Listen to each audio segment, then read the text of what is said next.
Okay, so Trash on Your Back is an amazing opportunity for young people to engage in a systemic behavioural change. Our media partners in the States, Sustainability News and Entertainment, is a long one, came up with the idea a couple of years ago. They ran a pilot working with the head of the EPA and some mayors and some a whole range of different people in the general public to carry their dry trash around for 5 days on their back and to see what their real trash impact was.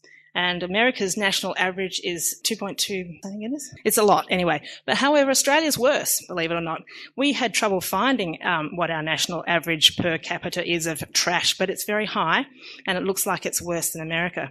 So what came out of this was that by engaging in having to carry your dry trash around with you on your back wherever you go, school, work, on the tram, whatever, you're owning it in a big way, and you also start to think about every single thing you do that generates waste, because you're going to have to own that on your back for 5 days. And I thought that is such a brilliant idea. So we jumped on board last year with a pilot program. We couldn't match the date, which was Earth Day in April, because we had Vision 2020 happening just before that. But we went on World Environment Day on the 5th of June for 5 days. We ended up with over 1,000 students and teachers jumping on board. I thought it was fantastic. America's national average, I think, was about 460. We more than doubled that here in Australia. And so we got kids out on the streets and in their schools and literally carrying their trash around for 5 days. And the results were really, really interesting. And coming out of that this year, continuing on hopefully to a much bigger audience, we're intending to create curriculum enrichment programs and understandings, because it crosses mathematics, it crosses humanities, it crosses science. There's so many things that can come out of this 5-day exercise. So Catherine Mann is here today. One of the participating schools was Carey Grammar. She's a very innovative teacher and had some great things to share about Trash on Your Back. Thank you. Thank you, Jan. So I'm a Year 4 teacher and 3-4 coordinator and sustainability coordinator at Carey Grammar in John Vale. And Vian asked me to come and speak about my experiences with Trash on Your Back. Here is the lovely document that was produced after our Trash on Your Back experience. I'm happy to share that with anyone. So basically, in May last year, I came across a short article on the Green Lane Diary website inviting teachers to get involved in Trash on Your Back, which I'm sure had come from you, Vian, because it linked to you afterwards.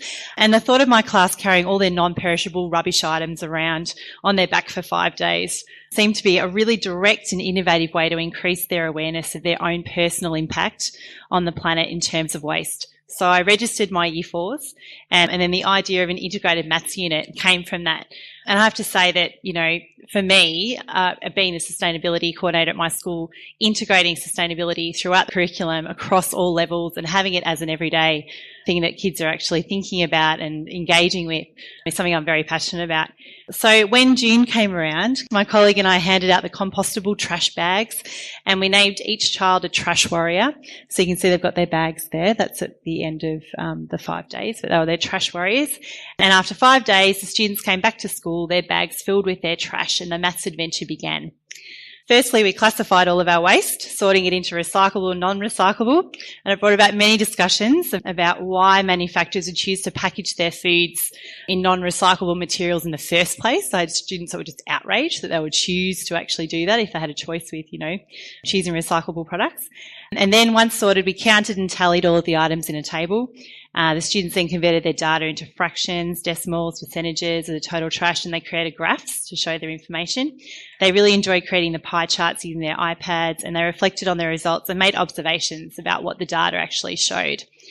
Then they used Woolworths Online to calculate the cost of their waste. So we actually got them to look up all of the items that they had in their bag as the original item and said, okay, so what is the cost of this waste? So yes, you consumed the food, but what is the cost? And so, of course, they had to do a bit more maths as well to find out, per item, if they had their packet of their barbecue shapes that had, a whole lot of little packets inside, well, what is the cost of one bag versus your whole bag? And again, they were outraged at just the difference between single-serve items and bulk items. So we talked about buying in bulk, which was fantastic, and about the discussions that can be saving money and waste through buying in bulk. After that, we then decided to explore where the food had travelled from. So we calculated food miles using Google Maps. And we looked at the directions that trucks would have to make and to get from the main factory to the local supermarket. And then for items for which it lent itself to, we measured the volume, so using MAB blocks and water for capacity. So at the end of the unit, the students completed a reflection and they commented on what they would now do differently. Their comments included, so I'm definitely going to get my family to cut down on unhealthy foods with lots of packaging.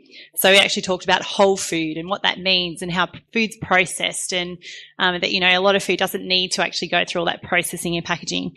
They said they're going to reduce their landfill by buying items with less packaging, by buying in bulk, by choosing things that are in recyclable packets rather than things with extra waste. And not buying noodles in polystyrene containers again. Had one child going, oh my gosh, polystyrene. They couldn't believe what they'd found out about polystyrene. And then, of course, they're going to stop using Glad wrap. Now, our school's a nude food school anyway, but there are still some children that, you know, the occasional Ziploc bag or Glad wrap arrives. But it was a good picture for some kids when they emptied their bag out and they had all this Glad wrap and they were like, oh, that's only 5 days. Can you imagine, you know, 2 weeks, a month, a year? It was a good impact.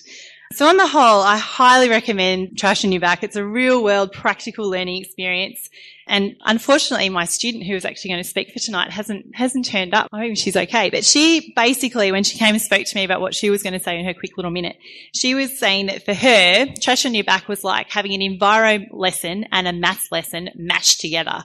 She said it was all this awesome maths that I learnt, but I learnt some really good enviro messages through that.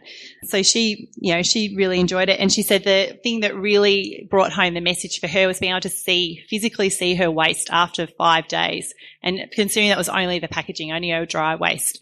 So thank you for bringing that project to Australia. And I know we'll be involved in it again this year. Thanks.